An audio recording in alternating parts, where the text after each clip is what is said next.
Thank you very much, Mr. Chair. And I want to start by thanking Mr. DeMarco for his work and for his determination to ensure that through this accountability process, the government gets back on track. And I think that's a shared desire by many of us at this table. This isn't meant as an opportunity to bash the government. We very much need the government to do right by its promise that it's going to meet the commitments that it's made on the most important issue of our time. And I want to thank you, Mr. DeMarco, for your part in that. I'm a little bit concerned to hear this what seems like a disagreement between Mr. Hermanouts and yourself around whether the projections are optimistic or not. The accountability measure that we have involves the work of the Environment Commissioner. And so the Environment Commissioner is saying that the projections are overly optimistic and that we're not going to meet the target. And so I would hope that Environment and Climate Change Canada would take that information very seriously and abide by the recommendations and the strong direction that's been provided by the Commissioner. I'm trying to think of where to start. There are so many questions. One of them is that when we worked on the Canada Zero Emissions Accountability Act, one of the things we fought very hard for was a 2026 emissions objective. We felt that 2030 was too far out and that the government was going to drag its feet and then at the last minute throw up its hands and say we just can't possibly do it. Or perhaps by then we have a different government who doesn't care about it anyway. So it was important to have a near-term target or objective. And I wonder, Mr. DeMarco, if you considered that objective and if you would have any insights to share on whether we're on track to meet that objective in just a few short years.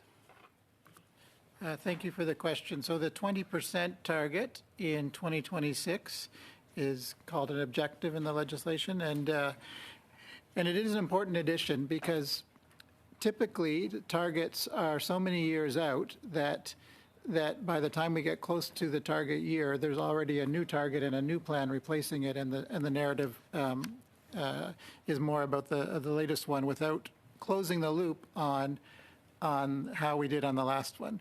But when you see the litany of failures over the years, it's important that we do something different rather than repeating the same thing we've done in the past and expecting different results. So I'm pleased that there is an objective for 2026.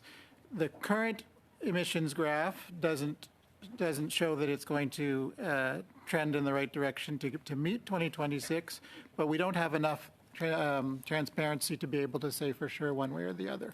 If they added a number of measures quickly, it's conceivable they could reach it.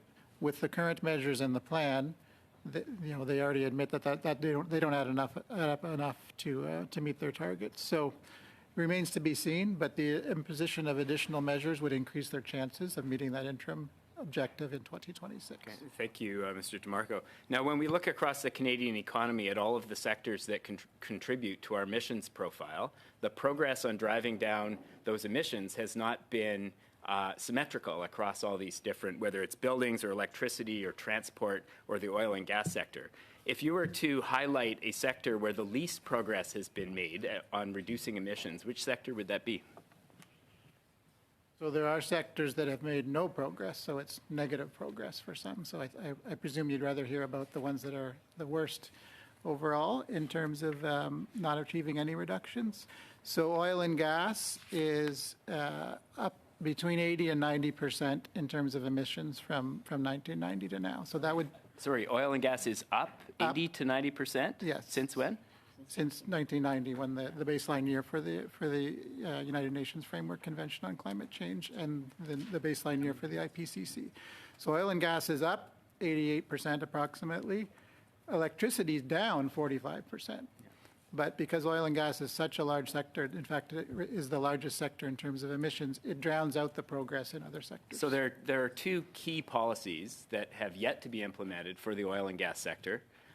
One of them is the emissions cap being the most significant of those. When it comes to the emissions cap for the oil and gas sector, are you concerned about stringency? And could you elaborate on those concerns? Yes, so that's why we note in the report that if measures are widely applied and stringent enough, they have the potential to achieve the target. We just know that there's a notion of a cap, but we don't know the details of it. So it's impossible to predict if that will bridge the gap between their current estimation of 34% to 40 or not. But it does target the sector that is the greatest contributor to greenhouse gas emissions in Canada, and the sector whose emissions have risen the most since And when we ask you to come back and talk to us about the emissions cap and whether it's being effective, what are some key attributes that you would be looking at when it comes to stringency and effectiveness? Or the converse of that is, what are the potential loopholes that would undermine the effectiveness of this policy? Yeah, one of the lessons learned from Canada's history is it can achieve efficiency progress. So per GDP, per capita, emissions are down in Canada over the last 30 years. But it's the total that is the target for Canada. The total is for the world is what the total emissions, net emissions is what affects ultimately global average temperatures. So the key thing would be for any measure to address the total and not just the efficiency with which we pollute. Thank you. Do I have more time, Mr. Chair?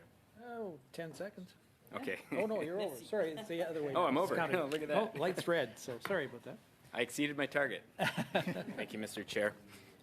One of the pieces of the report from the Environment Commissioner that I keyed in on was this statement around fragmented action by agencies not directly accountable to the Minister of Environment. And I think this really underscores a systemic problem that needs to be addressed if we're to get back on track. Now, one thing that happened in British Columbia around 2008 under the Gordon Campbell government was that when he committed the province to broad climate action, he created a climate action secretariat in the Premier's office that was in charge of overseeing and directing climate actions throughout all of the provincial ministries. And I wonder, Mr. DeMarco, if you could provide some comments on whether that kind of governance change, administrative change, could help achieve the kind of acceleration that you're talking about in your report that we need in order to get on track to meet the 2030 target. Yes, I'd be pleased to. So we talk about that in this report, and also it's one of the lessons learned in our 2021 report in terms of the need for better coordination and leadership. So it's not for us to prescribe a specific avenue to address this, but we can point out that with 30 years of using a fragmented approach has not achieve the results that we are hoping for. So it's up to the Government of Canada to look at whether some sort of model that centralizes accountabilities, better coordinates accountabilities, increases powers for one department that has responsibility. There's a number of different approaches, but a decentralized, fragmented approach has shown to be ineffective so far in 30 years. So we have to try something new because we can't just expect different results from the same old approach. And to be clear, that fragmented approach that you just described is the current approach. That's the state of affairs when it comes to climate action in the federal government. Largely, there are now, and perhaps Treasury Board can assist in answering this question. There is now more coordination than previously, but it is very limited. Thank you.